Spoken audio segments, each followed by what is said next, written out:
Today's guest leads one of the world's greatest marvels, Klyde Warren Park, a green space on top of a highway.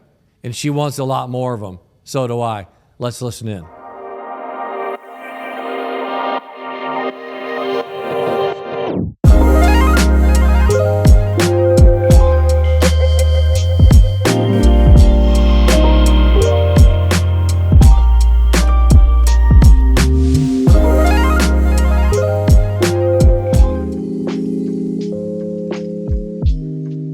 Welcome to Decision Points. I'm Doug Hudson. I'm Scott Wood. Man, welcome Kit Sars, President and CEO of Klyde Warren Park, one of my absolute favorite things Dallas has ever done. Thank you. Glad to be here. I mean, whose vision was that? So it was several people who really came together, and it was a public-private partnership.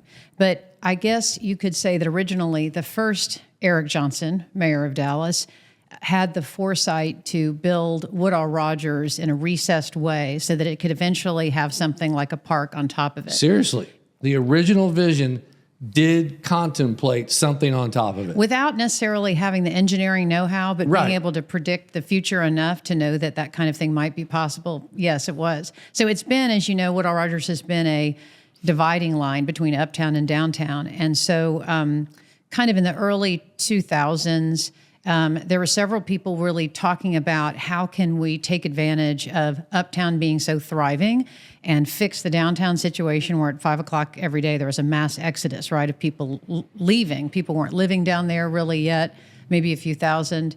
And the idea was to build a park right on top of Woodall Rogers, connect the two, and then the people who were simultaneously thinking about it included Jody Grant, who founded Texas Capital Bank, and his wife Sheila, who traveled around the country looking at different parks and really settled on a model like Bryant Park in New York, Yep. which has the outdoor, Christmas market and has this programming that a guy named Dan Biederman got started for them years ago. And that really became the model so that not only would it be this highway, this kind of a deck park, a park over a highway, but it would also be busy. It would be programmed. So Jody and Sheila, and then also John Zog was thinking about this at the same time. And then John and Jody connected, and they initially got the funding. Texas Capital Bank put up $1 million. The Real Estate Council put up $1 million, and Jody and Sheila put up $1 million. And the $3 million of seed funding enabled a feasibility study to be created to figure out if this could be done. And then that was about in 2004, probably. And here we are, 20 years later. Gosh, has it been 20 years? Isn't that Yeah. crazy? That is amazing. So when can we get one over Central? And when can we get one? How do we just overlay a green park over all of us? Well, it's crazy to think. I cannot tell you the number of people from other parts of the country who come visit Klyde Warren Park, come visit Dallas, but in particular the park, to try to create something like it, because not only has it stitched communities back together, because it goes way beyond uptown and downtown, right? I mean, we have 1.3 million visitors a year, which is more than, if you add up every home, Stars game, Cowboys game, and Mavericks game, it's more than that. But also because the economic impact has been incredible. So there are more than 70 of these deck parks being contemplated Really? or in various stages across the country and beyond that around the world. So Southern Gateway, which is now being renamed Halperin Park, right next to the zoo, is halfway built as a deck park. They're raising the rest of their money, and we both just got a grant from the Department of Transportation, us for our expansion, them for their original creation. But they're working on it, any place, and really that where the 345 situations being created. The idea for that is to create more connectivity, as well. But there's this whole really rails to trails movement across the country now. In fact, another thing that we're looking at more and more, which I think will be funny, in addition to being known for green space, which those of us, who've been in Dallas a long time, like, why would anyone come look at our green space? But we're super excited that that's catching on. But the pedestrian walkways that roads are turning into, the Champs-Élysées, obviously, and Times Square, kind of around there. And I just read in the New York Times yesterday, there's another whole section of Fifth Avenue that New York City wants to close down to make it pedestrian focused. So I do think there is a movement toward that. It'll take a little time and a lot of money, but we're all working on it together. When does what's the name of the park by the zoo? Halperin Park. Okay, so we're not exactly sure quite when that would open. So they need to finish the actual decks being built, which will take a couple of years, and then they need to raise the money for what's on top of the decks. But there's a woman named April Allen who is incredible, who is in charge of that project, and I have no doubt she will get it done. Well, it looks like they've done about maybe half of the decking so far. Yeah, they have. It's sometimes, certainly for Klyde Warren Park, it's easier for them that we've been built. Correct. And and it's sometimes just easier to have something that's a little bit of a visual and people start buying into it and understanding the possibilities more. So I think they were like, let's just go ahead and get this done, and then we'll get the rest of the funding when we can. And then one of the things that we're blessed with here in North Texas is a group called the North Central Texas Regional Council of Governments, Regional Transportation Council. There's a guy named Michael Morris. He's the one who put he's really the transportation czar for North Texas. He's the one who put the fedoras on the hats, going out to AT&T Stadium in honor of Tom Landry. He has really figured out a way to leverage federal and state funding to create infrastructure projects that are transportation focused in and around Dallas. For example, if a little town kind of right outside of Dallas needs $1 million to build a road, and they've got a federal grant, but they're not going to get it for 8 years, or they'll get a little bit at a time. He's really put together funding through this kind of program and kind of this low interest rate loan to groups like that. They can apply for the funding, get it immediately, build their road, and then pay it back when they get the federal funding. So Michael Morris, I just can't say enough good things about him. He's very focused on doing exactly what you're talking about, which is creating these deck caps, deck parks all around, and helping to connect the city more and more. Well, and it sounds like it's one of the things that we're huge believers at True North is innovation. He's also, with all of you all, and collectively we're better together, obviously, but innovating even the financial model of how you get that done. For sure. It's a very Texas, I think, thing to do. Exactly. Figure out the numbers. Yeah, I mean, make it work. The state of Texas has a special events trust fund, for huge, to allow us to get Formula One, Super Bowl, things like that. We're very pro that kind of thing here in the state, which is fortunate. It's pro business. Yeah. What you mentioned another grant coming for Klyde Warren Park. What's that going to be about? So the first, the park was always contemplated to be bigger than it is. And, the 2007 financial crisis hit, and again, they were like, let's just get this part built. In fact, the fountain, the Nancy Best Fountain, which just opened up 2 years ago, was really, you'll remember, a triangular green patch, right on Pearl. Mm-hmm. Well, underneath that, there was the infrastructure for a fountain. I mean, there was tens of thousands of gallons vault for water and things like that for recycled water. They just didn't have the money for the fountain. They didn't have the design they liked, et cetera. In addition, always part of that was expanding further west. So in front of the Hunt Building and all the way over to the U-turn that goes down in front of El Phoenix over there. Mm-hmm. So Phoenix, you owe us.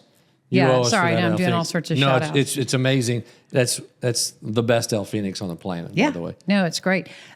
So they raised about $100 million from of public money to build the decks. You can't really build the deck part from private funding because they're not naming opportunities, right? So there was City of Dallas bond election money. There was Obama stimulus money, thanks to Eddie Bernice Johnson.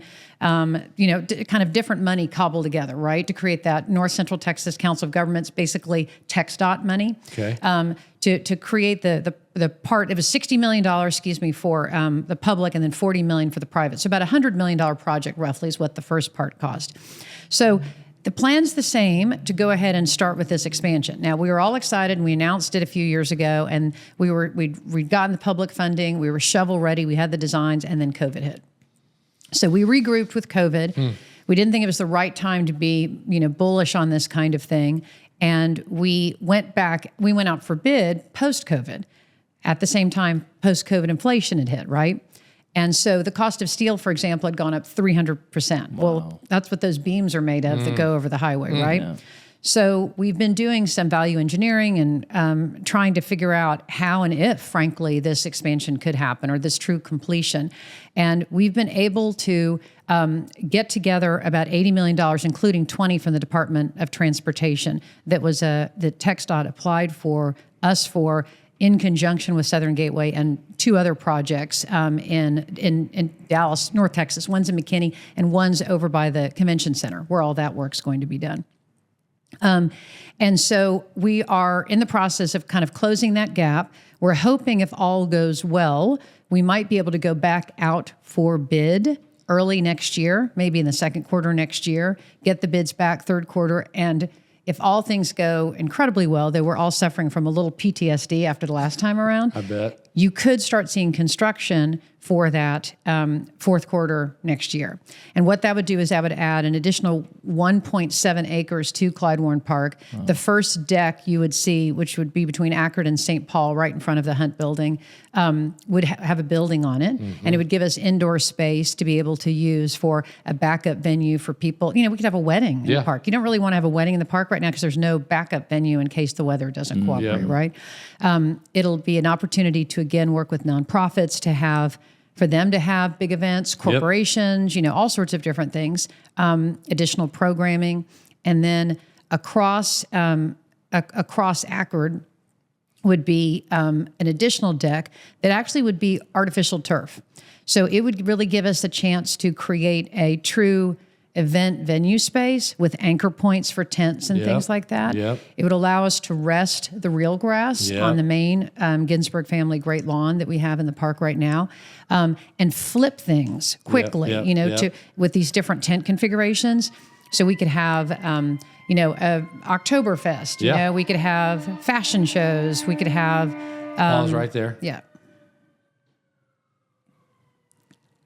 We could have we could have Oktoberfest. We could have fashion shows. We could have book festivals. One of the plans we'd like to do, and what we would build into the deck proper, the way we built the fountain infrastructure into the deck, that original part, would be to have some things that we could have an ice skating rink, an outdoor ice skating rink, maybe 2 months a year, so that people could come check out skates for $5 and then be able to skate, in kind of half of December through Valentine's Day, which would be really fun. There are a lot of opportunities that, other cities have things like this that we really don't. And we never really had a town square kind of central area until Klyde Warren Park. So it's exciting. So fingers crossed it all goes well. We'll get the public funding, we hope, start the construction, and then start raising money for what's on top.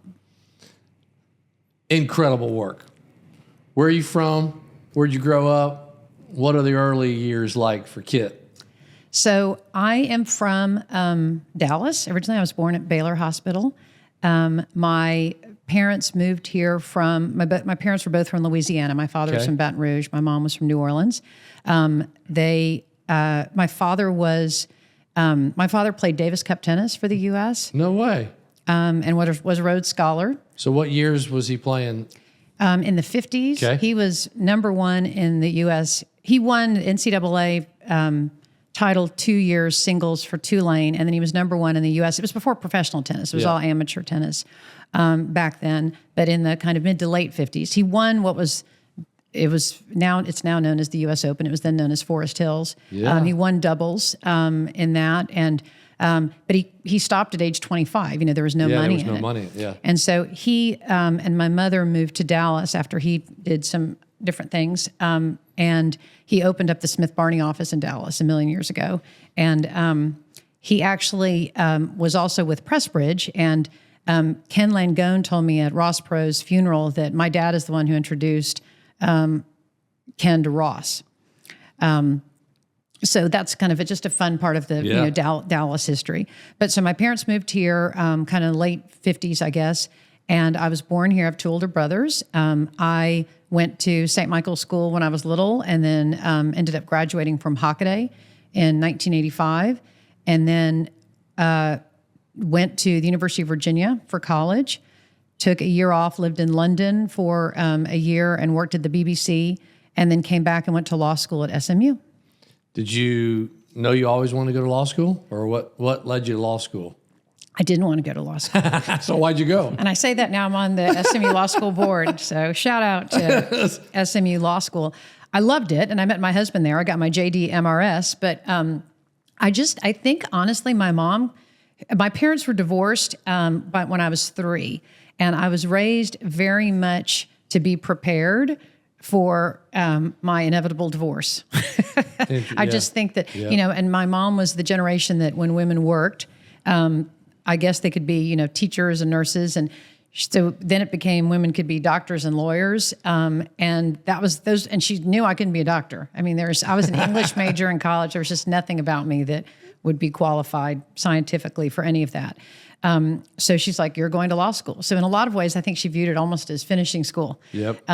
So I went, and it ended up, I think, really changing the trajectory of my career. I took the bar exam, I passed the bar exam, but I never practiced law a day in my life. I graduated from law school and went to work for SMU running the Tate Lecture Series and the SMU Athletic Forum and Doak Walker Award, which I did for the next 10 years. Man, what experiences did you take away from that? I mean, you guys have been such a thought leader in this community, but how'd you approach that, Kit? What are some experiences? Maybe give a little bit of background of those two, Tate Lecture and Doak Walker. Give a little background, and then I'd love for just take a few minutes and walk us through some of the maybe highs and lows of those years. So you and I were talking a little before about an expression you use, get better or get bitter. When I graduated from law school, all my friends and my boyfriend at the time, who's now my husband, were going on to these incredible jobs, right? And I didn't know what I was going to do. I'd had experience in college doing event planning and kind of PR and marketing a little bit. And for whatever reason, Bill Lively, who's one of my mentors to this day, who ran the Super Bowl when it was here, raised all the money for the AT&T Performing Arts Center, has done incredible things. He was a vice president at SMU. He started the Tate Lecture Series, and he started the SMU Athletic Forum in the throes of the death penalty to get SMU back in the newspaper in a positive way. Interesting. I love origin stories. Had no idea. Yeah, they literally coming on the heels of the death penalty. For sure. And he was a band guy at SMU. He wasn't even the athlete. He came from the band and started. So we just tease him to this day that he started this incredible athletic program and fundraiser for the school. And I was 26, I think, at the time. And he hired me to run both those projects. I probably was completely unqualified, but we had an incredible, for whatever reason, he believed in me. We had an incredible, time together doing those programs. The way that SMU has pulled in the Dallas community. You're a pro. Something's going on. Usually we don't ever get that. No, usually doesn't we get happen it at the park twice. all the time. So I just didn't know if you want me to talk through it before. No, you're great. But the SMU has done an incredible job pulling in the Dallas community, and and people not from Dallas, right? There's so many people here who've moved here for jobs and just stayed. And SMU has found a way to pull in people who are nowhere near their own alma maters and find a place for them. And the Tate Lecture Series, in a lot of ways, in particular, and the SMU Athletic Forum to a lesser extent, were a little bit of a doorway to pull these people into SMU to then find their place, whether it was the engineering school or perhaps the Perkins School of Theology or something, right, that they might really find a passion for. So it was just an amazing way to tap into people as they were starting to move to Dallas, and I enjoyed every minute. Our board was terrific. It's still obviously thriving today. my first year, which was, I think, the 92, 93 season, my speakers were Colin Powell, Margaret Thatcher, I think Norman Schwarzkopf. I mean, It was pretty heady. Yeah. And it was back in the days where I was driving these people around. Like, the liability situation hadn't really entered into the equation yet. And so we had a company that would, another shout out, Sewell Lexus, who would provide us with cars. And I would go over and pick these people up at their hotel and drive them to SMU. It was kind of crazy to think about. We got to have a couple of stories. Well, it was funny because David Gergen now does he moderates a panel discussion for the first lecture each year in the fall. And, he was set to do one the day of 9/11. So I'll come back to that one. That obviously was canceled, and he ended up being on the news that night. But one of the first ones, I can't remember, it was John Sununu and someone else. And I remember I was driving them in the car from the hotel to SMU, and they were all buddy in the car and talking about where are you going to be next and whatever. And then they get on the stage, and it was, attack. Yeah. I mean, very civilly, Correct, compared to how things have gone lately. Yeah, well said. But vehemently disagreed with each other. Then they'd get back in the car and they'd be back to buddy, and drive back. So that was kind of interesting to be the driver fly on the wall. 9/11 was interesting. That was again one of those lectures because it was September, right? It was the first lecture of the season, and I don't remember who the lecturers were that evening, but David Gergen had helped select them, and they were, all flying down that morning. Well, obviously, all the flights were canceled, everything. We obviously canceled the lecture that night, but the way we had to do it back then was, there was no email, there was no texting, there was no quick way. So we literally called 1,000 ticket holders. Wow. Now, we probably didn't need to in hindsight because everybody knew by the end of the day that it was canceled and everyone was kind of glued to their TVs that evening. But all three of our talking head, speakers were on TV, weighing in. I mean, they were all either in Washington or Boston or New York, and so they were all on TV that night. But it was an incredible. I mean, just driving Norman Schwarzkopf around. I was like, this. What? Did y'all talk? Absolutely. Just he and I were the only ones in the car. I mean, it could not have been nicer. Bob Dole was another really just incredibly nice person. He wanted to go to the VA hospital, so I drove him down to the VA hospital. Just he and I went. He went and visited, with all the veterans there. Of course, none of no media around for any of that. I drove Stephen Hawking around. Unbelievable. We had to rent a van to accommodate him and his wheelchair and his staff. He traveled with a team. I took them to Chip's Hamburgers because they wanted a burger, the one that was over on like the Knox Henderson area. Yeah. I literally drove the van. I actually backed it up into the fence behind me, right by Chip's. But I turned it in, and no one was the wiser. But they all thought it was the funniest thing ever. It's incredible. But yeah, it was an incredible experience to be able to be part of. So did you know, year 2 in law school or even year 1 that you were not going to practice law, but that you knew you had to get this education to either to please mom or for whatever reason? But yes, that's exactly right. You were already looking for, okay, I'm not going to practice law, so I got to figure out something else. No, that's exactly right. Yeah. And things started to become more and more available then. Sure. But I knew how to organize. I knew how to do event planning. I learned how to raise money, but I never did any kind of formal training in any of those areas. It just all ended up kind of culminating into that world, which then led me to my next position, which was running a foundation. So I really, one of the things that was great about SMU, I started having my kids toward the end of my time there. And one of the things I knew I wanted to do was work full time. And one of the things I realized at that time about working in nonprofit is I was going to be able to have a flexibility to raise my children the way I would not if I were in the corporate world. Now things have changed, and you can do that more as a working woman in the corporate structure now, but not back at that time. Right. And so going into nonprofit, not having a nonprofit career, there's things you sacrificed. Obviously, the pay is not the same as it would be for a corporate job, but it really allowed me to do everything I wanted. And gosh, Dallas is an incredible place to be involved in the nonprofit world. This is the most generous community, I think, anywhere, and people really get the idea of of giving back, and it's fun to be part of. Mm-hmm. Is there a metric in top 50, 100 cities in the U.S. that donate the most money or raise the most money? They're probably, I don't know, I'm not aware of that. One of the metrics that I do know, and I think we're number one in this, is the former athletes who are on our teams stay here. Yeah.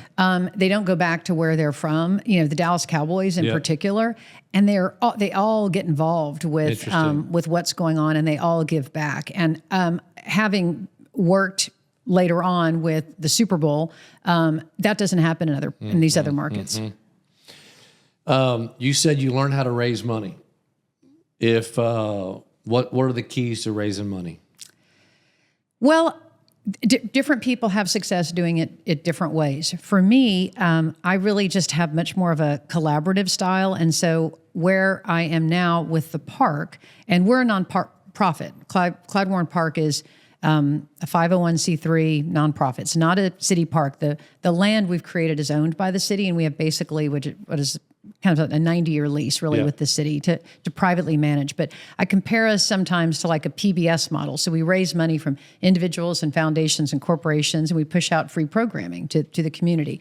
So my budget's about $6.5 million each year, and I don't have a development director. I mean, I do the fundraising. But what I'm able to do now is really co-create what is mutually beneficial, hopefully for businesses, especially with all the businesses right around Klyde Warren Park who want to get involved, who have us on their website. We're part of their marketing materials now, right?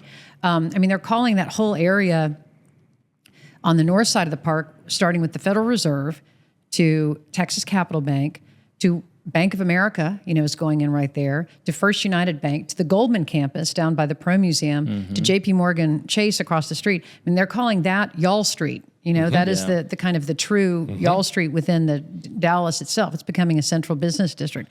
So companies that want to get involved in that way, and to a network, it's a great, we have a corporate council. We pull in people that helps with fundraising. Our Friends of Klyde Warren Park program are, because we don't charge a gate. We're not like the other arts district institutions where we make any kind of money on ticket sales.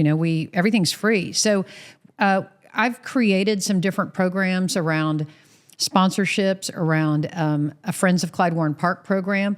But I really went around to people from whom I was going to be asking for money to say, what are you looking for? What do you want to see?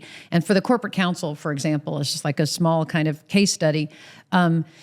They wanted different things, but I heard this. I started hearing the same things over and over again. Some wanted hospitality, some wanted branding, some wanted employee engagement, some wanted diversity, equity, inclusion opportunities. Some wanted networking. So those were the bullets. You got a little bit of everything, right? That's what they wanted from Klyde Warren? From an that's what would make them want to be part of an organization, because no matter how generous they were, it needed to somehow help with the bottom line or help with one of their goals, right? There needed to be a why. Multiple ones. Sorry? There needed to be a why. Exactly, yeah. And so anyway, that's been, and we had between last year and this year, we had a 100% renewal rate from our sponsors. Amazing. So I think the co-creation certainly has helped me. It's more like looking for a strategic partnership than just going with my hands out. So if your $6.5 million budget is 100% of that raised through corporate giving, or give individuals and foundations and about corporations? $5 million of that is raised that way. We get $1.5 million. It's up to $1.6 million a year now through something called the Public Improvement District. So Dallas has maybe 15 or 20 of these TIFs or PIDs where people can pay extra as part of their tax for property ownership to make their neighborhood extra clean or safe or active. And so we share one with the Dallas Arts District, and that generates about $1.6 million a year. Okay. So I don't have to go out every January 1st with $0 and 0 cents in my pocket. That helps. The additional money comes from our fundraiser, which we actually had last week, which raises about $1 million a year. These 2 membership programs. When you eat at Mi Casina or our food trucks, that helps Klyde Warren Park. We have we get percentage of gross or kind of rent and percentage rent from those guys. So all that kind of puts together sponsorships of events, renting portions of the park. That kind of cobbles together what is our annual budget. Okay, great. Okay, I understand that your mom was a former nun who became the editor of 17 magazine. My stepmother, actually. Your stepmother. My stepmother. So that's true. That's a true story. Walk us through that. And has that had impact on you, or is it not? No, it has. So my parents divorced when I was 3, and my father met my stepmother in New York, and they married when I was like 6 or 7. So my stepmother, yes, was raised in Southern California, and she, big Catholic family, and she was a nun and a high school teacher. So she taught like Mary Tyler Moore. She taught Bob Hope's kids. Oh, wow. And she said, this is in New York. This is in L.A. This is in L.A. Okay, L.A. So she was a nun in a convent in L.A. And then they were like the crazy nuns who would go barefoot on the beach in their habits, and so I think it was a little bit shocking back then. Yeah. But she ended up having a lot of stress as part of that. She ended up having some issues, including some psychosomatic blindness. She wrote a whole book about it, and called The Buried Life. And she ended up moving to New York, completely kind of starting over. And so she worked her way up in the magazine business to being editor-in-chief, of 17 magazine. And so I got to meet, Phoebe Cates back when she was first she put Phoebe Cates on her first cover. She had braces on the cover of 17, however long ago. And yes, I think having her as a role model, in addition to my mother, but in a very high-powered career situation. She was one of the few female editors in New York City. I learned a lot from her, and it was interesting to, to be there and to observe and see how she ran things. So for sure, she was a definite influence. Yeah, and that one struck a chord. My oldest daughter interned one summer for 17 in New York, and just, again, the exposure to leaders, female and male, and just the corporate and the business. She just thrived. She loved every bit of it. So, it's interesting. What are, Kit, you have been incredibly successful. The organizations you've built, you led, the teams, they're so high profile. There's a young lady watching, listening to the podcast today. What are principles for them? What in your mind are there still hurdles? Are there not hurdles anymore? Where are we in that phase of the journey of successful and careers for men and women? Where are we in that whole world? Well, it's interesting. Things are changing so quickly, and I have 2 daughters, 24. 23 and 20. 24. She did just turn 24. It's hard to remember. People ask me all the time, all my kids are, I say, I can tell you when they're born. Yeah, you exactly. do the math. Exactly. I hope she's not watching. She will not like that. But, the 24-year-old is a computer science major from Duke. And the world is changing so quickly with that. I don't even understand her resume, to be honest with you. So I don't know if I'm the expert on young people. However, I do feel like that you don't, as my mom used to say, throw out the baby with the bathwater. I mean, just because things are moving quickly does not replace, a handwritten thank you note. It does not replace learning how to write just because AI is around to help. It does not replace, just really meeting people in the workplace to differentiate yourself from the masses. I mean, I recommend my younger daughter applying for an internship. I said, go to their office and say, I sent my resume in, but I just wanted you all to put a face with a name, so that I'm truly interested in this. I think that it's all about differentiating yourself somehow. This is the generation that doesn't use phones, right? They email everybody, and they're a little scared of the phone. I mean, they use the phones a lot, but not to call people, right? Correct. But not to talk. Yes. Right. Not to talk. Exactly. So I think almost going back to kind of an old school way of differentiating yourself is smart to get into the world. And as much as I am incredibly in favor of, and it's about time, a balance in the workplace, which, as I told you, I strove to have, being a mom of kids and wanting to have time to spend with them, and very in favor of the balance around mental health.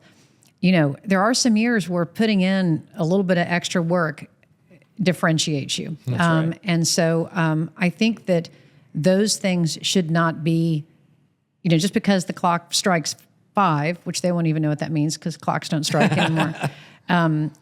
Maybe stay till 5:30, maybe stay till 6. I mean, still try to get your workout in and everything, but maybe not 7 days a week, just to try to. So I do think that history is like that. We kind of we go like this before we even out. And so I just think that holding on to those things is important, and it just establishes work ethic, right? That's the most important thing. You can pretty much learn anything, except for me with science, as I shared earlier. But I think just proving you have a work ethic, so that I also try to tell them, look, people are looking to hire people who are going to make their lives easier, not somebody who they're going to have to chase around, So show them that. Show how you're going to make their lives easier, that you're going to be the one following up. You're going to be the one reminding them. You're going to be the one having their back. I was like, that's how you get and keep a job. You've got, Alicia's obviously very successful in her business. You've got 3 daughters. What? It all resonates. Yeah. Yeah. How do you react to any of that? I think my advice to my girls is just go find something that you're really passionate about and that you're gifted at, right? So if you want to be a lawyer, I have one in law school right now, and she swears she will not practice one day of law in her life. And I said, that's okay. You don't need to practice law for that law school education to be valuable for you. You need to go find something that you're really passionate about. And she wants to be an author and write books. And I said, your law degree will pay dividends for you over decades, again, whether or not you practice law or not. So, my advice to them has always been, find something that you're passionate about.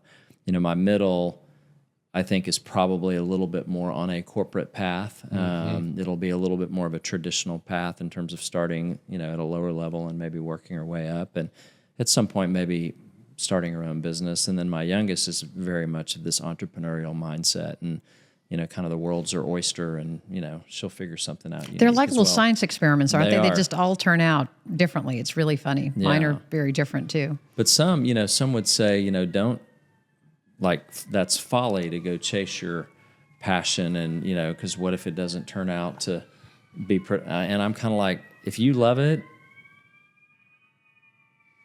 Dallas, I don't know what's going on today. Like 4 times today. But this is spectacular. Yeah. I do feel very safe, however. I mean, this never happens. Our services are... Maybe once a day it happens. Yeah. But I say, if some people would say that chase your passion is folly because it may not be economically viable. But I'm like, if you love what you do, you're going to apply yourself because you love it.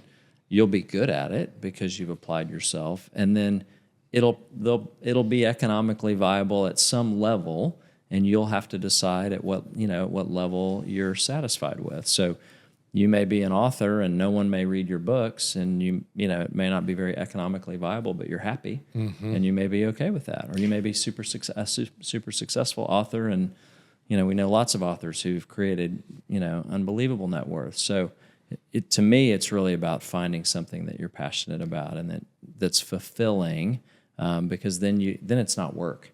doesn't feel like work. Well, especially in their 20s. I think that they get nervous that they all compare themselves to each other now, right, on social media. And this is the time to, you've got at least 10 years to do really whatever, as long as you can try to support yourself a little bit, world's your oyster. Yes. And I think if you can experiment in your 30 or, in your 20s up until you're 30, like that's the time to do it because the cost is low. You make a lot of mistakes. Your lifestyle's not very expensive. You can go and do, and it's that's the time to experiment. And I tell my girls also, you can have it all, just not necessarily all at the same time. On your timeline, maybe. Yeah, so you can sequence things. You could maybe your daughter maybe she ends up changing what she does, but she becomes a best-selling author at age 60. Who knows, right? There's plenty of time. That doesn't have to all happen immediately. Sounds like my house. I always say we can do a lot of things, we just can't do everything. And all at once. Yes, that's right. You mentioned something I thought was interesting. Work ethic.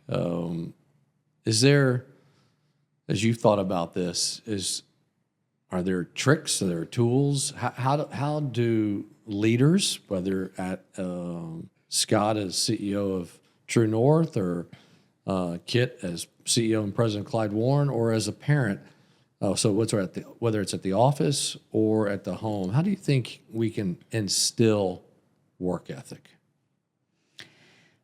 I think that's a great question. I don't know if I know the answer to that other than,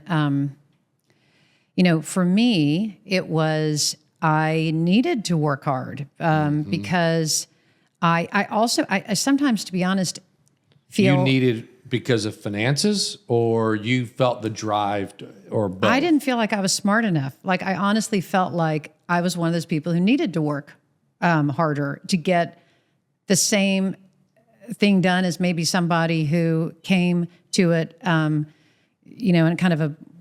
came to it more naturally. Yep. I've now started thinking, people who are just incredibly gifted naturally, it's probably a little harder for them to have a work ethic, right? And so I think that maybe trying to focus on things that, in addition to whatever your passion is, something that you're, if you're right-handed, write with the left hand for a little while, something to kind of offset it and really do that. I honestly, I think about that a lot with young people in particular, and other than just, if it's rewarding people with whom I'm working for that extra work ethic, or just trying to encourage and be the cheerleader when I see it. I honestly don't know the way to instill that.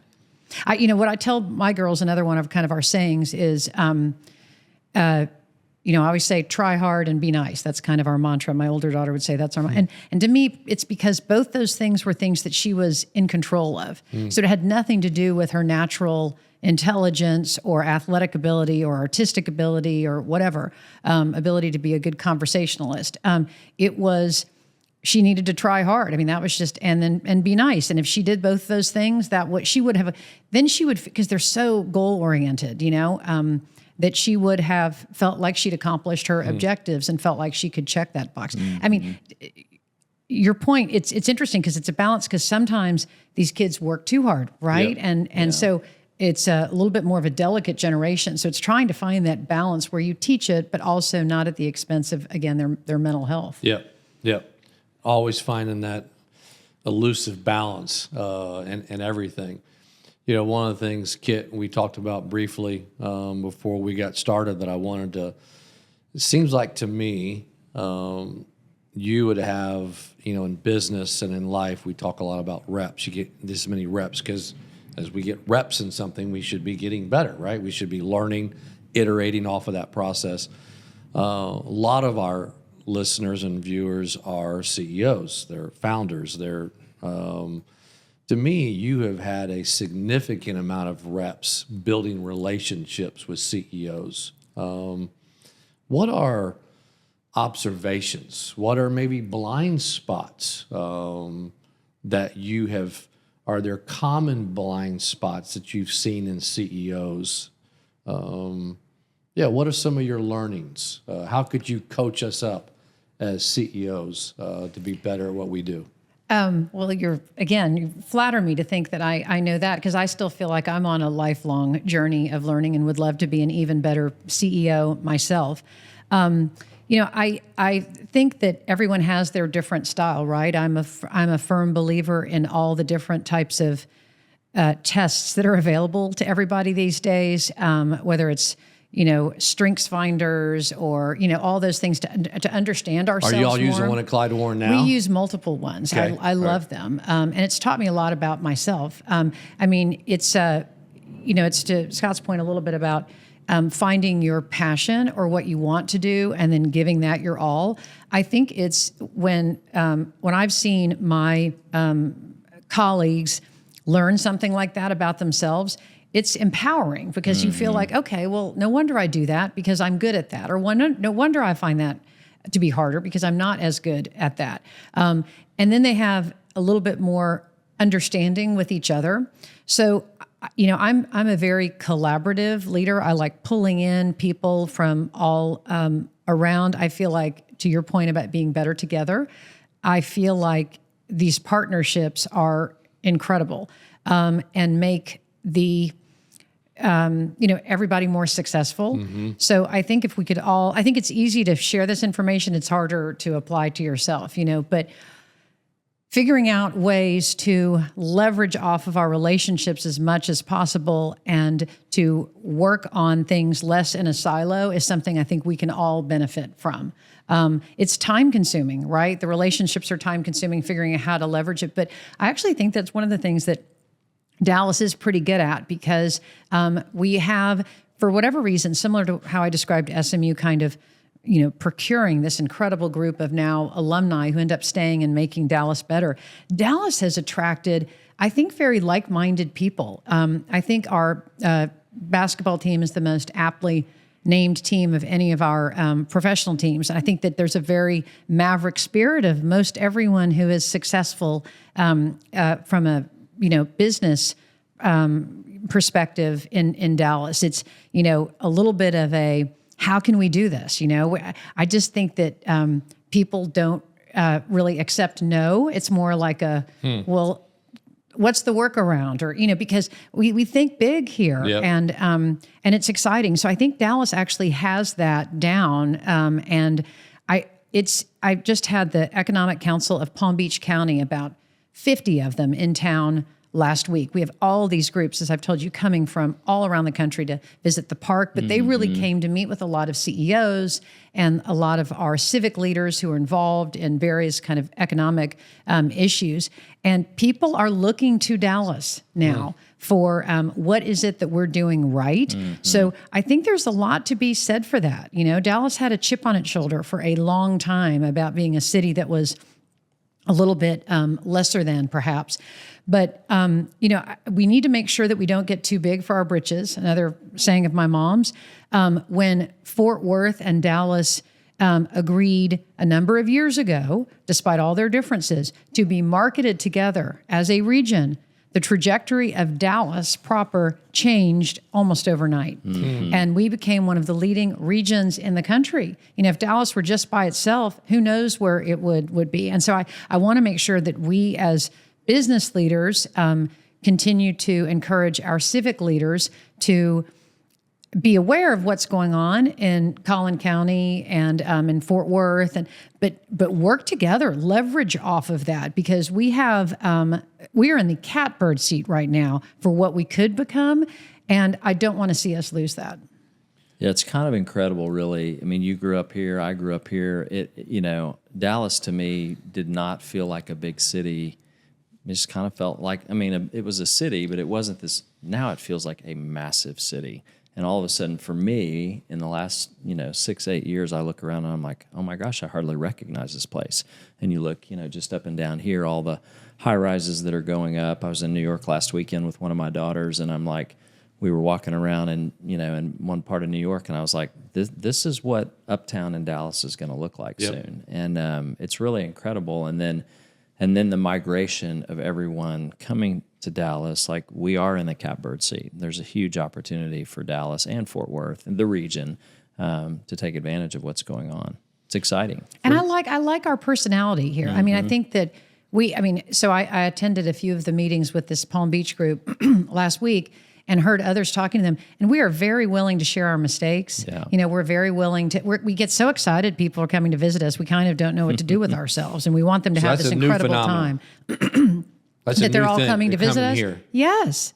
I think so. Within the past decade, and in particular, it's primarily driven by economic factors, right? Mm-hmm. Because we've survived so many ups and downs that other parts of the country have had a harder time recovering from, right? Mm-hmm. And they want to know, like, what is our secret? What's going on? Yeah, but in addition to just the willingness to try things and to work collaboratively, I really do think there's a comeback spirit that we have that we just don't get down. Yeah. And I hope we hold on to that special magic within our growth. Well, you mentioned it earlier, talking about Y'all Street, and there's a book. I think it was Michael Lewis's book, Liar's Poker, one of his very original books. And in the book, I read it, right after I got out of college, and it said there's a line in it that said if you were in Dallas, like that was no man's land. Like if you got sent to Dallas by, I think it was Solomon Smith Barney in the book. Interesting. If you were equities in Dallas, like you might as well just resign and go find another job at another firm because you were basically put out to pasture. Well, it's completely the opposite now with Goldman moving here and everything that's happening. Like Dallas is kind of the place to be, and super exciting. We really are the center of the country, and people don't talk about this enough. This might be one of my own little crazy observations or ideas, but we talk about how much DFW has helped, the airport has helped the region. I think it was air conditioning. I think more than anything, it was air conditioning because when my dad worked here, all those buildings downtown, the windows were open. The guys had to wear seersucker suits. Nobody in a New York wool suit wanted to come down. Yeah. And when they could close the windows and, turn on the AC, people started moving here. There really are, Texas is really more the center of the country than this Midwest we've been talking about. Chicago's not the center of the country. Right. It's just not. Yeah. And so I really think air conditioning changed and led to, and our land and other things. I think you're onto something there. No one's going to disagree, I don't think, that it's one of the greatest inventions of all time. Right. What, from your seat, what are the threats to DFW? What if you said you don't want us to get too big for our britches? What would the threats be to us going backwards or losing our mojo? Well, I think that, again, we have a great head of transportation to help us with our growth. I know Atlanta obviously struggled when it became so popular with transportation issues. We have a lot more land than they do, and so hopefully we can accommodate that and learn from the lessons that they've shared with us or that we've observed ourselves. I think that that the messiness of the world is something, Dallas likes. We like controlled growth. And so I think trying to be all things to all people kind of comes a little bit with its own potential downfalls. So I think, but it also is part of our charm. Mm-hmm. So I think we just have to be, as long as we remain comfortable with the discomfort, I think we'll be fine. But I do think that there is, it's like any kind of growth spurt. It's going to have some pains along the way. Mm-hmm. And I think we just need to have kind of a long-term approach to our growth and really be aware of to Scott's point, our possibilities rather than thinking of ourselves still in this little bit of a, smaller than way. Yep. Because really a lot is possible. And so again, it's part of our charm that we don't have this huge ego.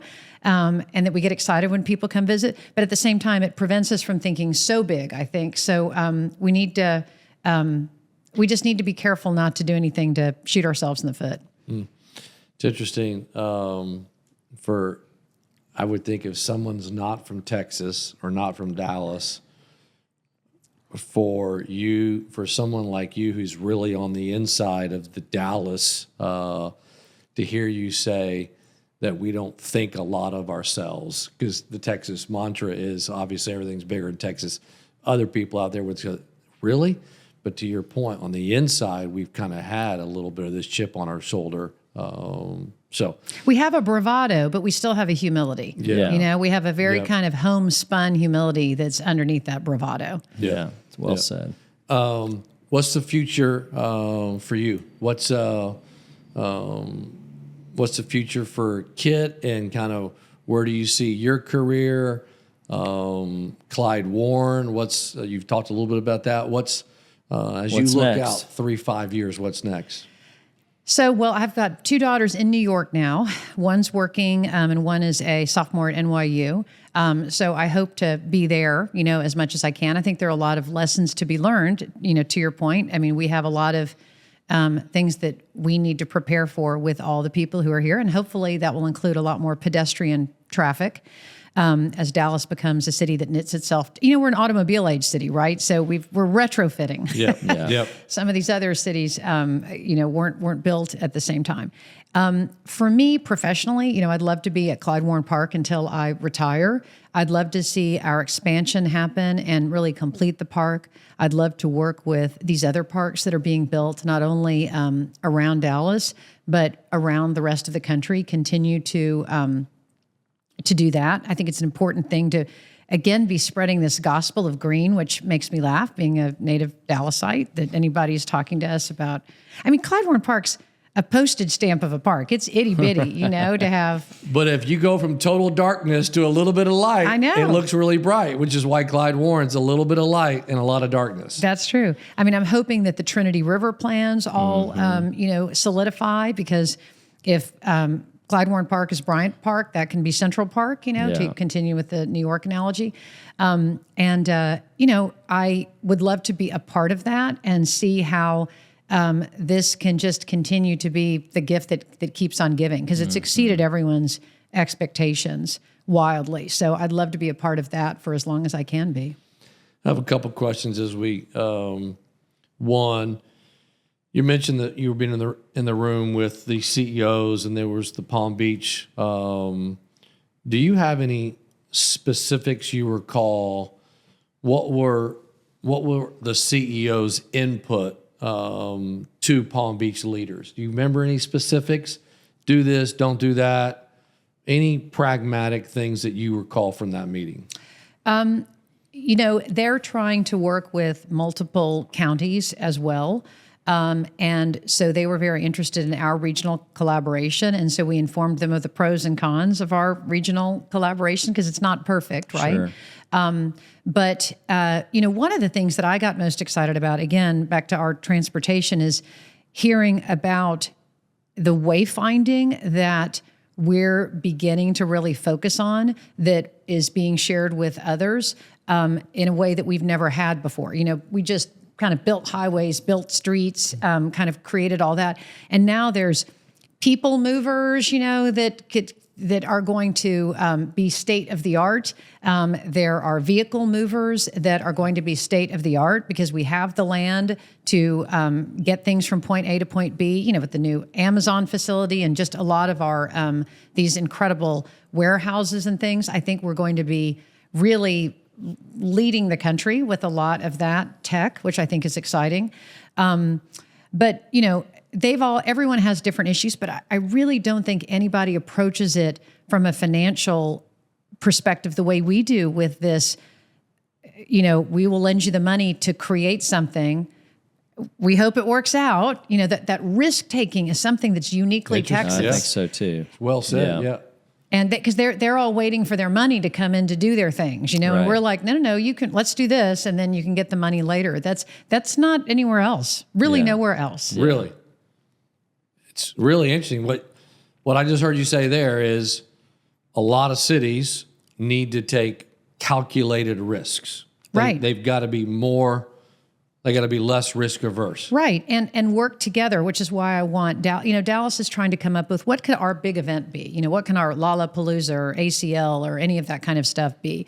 That's going to take some collaboration, because when people come here, they might be here for a Cowboys game, which puts them automatically in Arlington. They might stay at a hotel that's in Grapevine. But in their minds, they're coming to Dallas. Right. You know, so I very much feel like we have got to all figure out a way to continue this, because Dallas is going to be renamed Dallas Stadium, right, during the World Cup. people still think of this region as Dallas. So we need to not have this attitude. That's where our modesty comes in, where we're still trying to strive to get some kind of identity, which we already have. And so we need to be, open-minded and strong enough to think about that, to think about Dallas as North Texas, and know that we've already got incredible things happening here. So how can we leverage off these others to make our region, bigger and better? Well, and from a firm that has a very strong presence in Fort Worth, and two people who absolutely love Fort Worth, I'm sure you do as well. What's happening in Fort Worth? Is there anything happening like Klyde Warren? Obviously, Sundance they had it somewhat of a green space. Where's Fort Worth? Because I clearly hear you say more collaboration, collaboration. I think, I don't really know exactly where Fort Worth is now. I can tell you that, so after one of my previous jobs was I was in charge of all the events for the Super Bowl when the Super Bowl came to Dallas. I had a 2.5, 3-year job putting on 40 major events across the region. The stadium was going to be in Arlington, right? It was not, and it was being built at the time, right, when I started my job. It's not in Dallas. We've got to get over that. And we've got to realize that actually can be helpful in a way to pull the regions together. Mm-hmm. We put together Bill Lively's idea. We put together a council of mayors that sounded like it was like one of those superhero councils or something. But there were more than 100 mayors on this council of mayors. I think it was like 140 or 112 or something mayors. And we got them all together and we talked about regional issues. We had events in Fort Worth and Dallas and in Arlington. We had a concert series that I put on, and we had a concert in each of these places. Bill Lively really said, we're going to carry this regional banner and focus on this North Texas. That's kind of about the time when Dallas this area started being called North Texas and not the Metroplex anymore. It was with the North Texas Super Bowl. And it's just a much better name, let's face it, than Metroplex. It wasn't going to be called the Metroplex Super Bowl. But, I do think that continuing to have our leadership, our convention and visitors bureaus and others work together, our mayors work together, it all goes back to the collaboration thing we talked about when we were discussing CEOs. Yep. It's time consuming, and it seems like it's maybe taking your eye off the ball of just your little window, but there are ways to pull together that just make it a much bigger world and will, the rising tide floats all boats, right? That's what I keep, that halo effect is what I keep hearing. Let's land the plane here, Kit. You got 1,000 CEOs in the room, and talk to us about why philanthropy is positive for companies. Well, I think that philanthropy done right is positive for companies. I mean, it's positive in that it is a way to pull people in and kind of meet them where they are. There are different ways of going about it. Companies are incredibly generous and do matching gifts, so people can give where they want to give.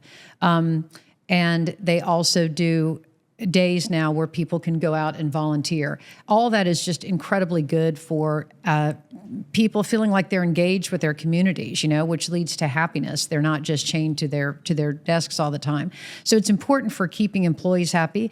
Also in a city like Dallas, where you meet people by getting involved philanthropically, whether it's a board you serve on or whether it's a volunteer opportunity. It's critical for networking, and it does it in a way that's just less in your face than, my corporate counsel, for example, I'll have a corporate council member who wants to meet someone who's not involved with us, who should be involved with us because maybe they're right near the park. They now utilize the corporate council to reach out to that individual and say, hey, I want to talk to you about Klyde Warren Park. We're involved in Klyde Warren Park. We'd love for you to be too. You're right on the park. We'd love to just take you out to lunch and tell you a little bit more about it. And they'll bring me along. Well, guess what? They've now established a business connection with that person without saying, hey, I'd like for you to be a client of mine or whatever it might be. Right. And they've connected in kind of a third, it's a third thing, in a third way. So I think it can be, good not only for just internal purposes and employee morale purposes, but for business. It's awesome. Kit, thank you very much. Thank you thank you for investing time with Decision Points, and grateful for your leadership. And we're certainly grateful for the green space that you've brought, and you continue to lead and grow in Dallas. Well, thank you for the opportunity. I enjoyed visiting with both of you. Thank you very much.